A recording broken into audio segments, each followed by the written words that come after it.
you always remember where you were and what you were doing when some huge news event happens? I will never forget this date, June 20th, 2001. I was on the anchor desk at another network, and it was a pretty normal news day when suddenly it was not a normal news day. A mother of 5 in Texas had been arrested for killing all 5 of her little babies, drowning them one by one in the bathtub inside their Houston, Texas home. And then I saw the ages, and I couldn't believe it. The oldest child was 7, and the youngest one was just 6 months, just a baby. The mother's name was and is Andrea Yates, and her sickening story and 2 murder trials were above the fold for months and years to come, even after 9/11, which happened just 2 months later. Tonight, it's hard to even say this out loud, it marks 23 years since Andrea Yates killed those babies in a psychotic attempt to, quote, protect them from the devil, she said. I'm joined now by George Parnham, who was Yates' attorney through both of her trials, and he remains in regular contact with Andrea today. George Parnham, it's great to have you on the program. Thank you so much for being here tonight. I want to ask you, this anniversary means a lot to me, and I have no connection to Andrea or Rusty or the children, but every time I hear it's the anniversary, it just stabs me in the heart.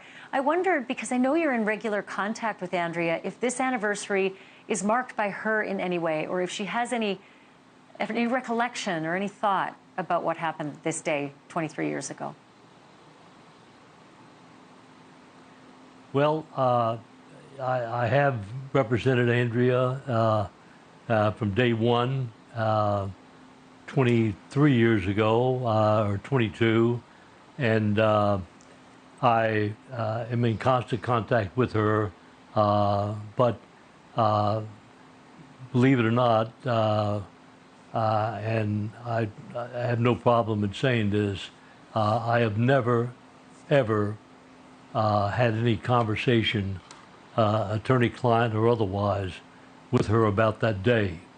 There's really no need to have done that, simply because all the information that I needed to represent her throughout both trials was in the form of offense reports, statements made on video, her interviews, things of that nature. So I had everything that I needed to represent her throughout both trials. As you know, the state was seeking the death penalty, and the jury rejected that in the first trial, gave her life, but based on the perjured testimony of Dr. Park Dietz, the state's forensic psychiatrist, the case was reversed.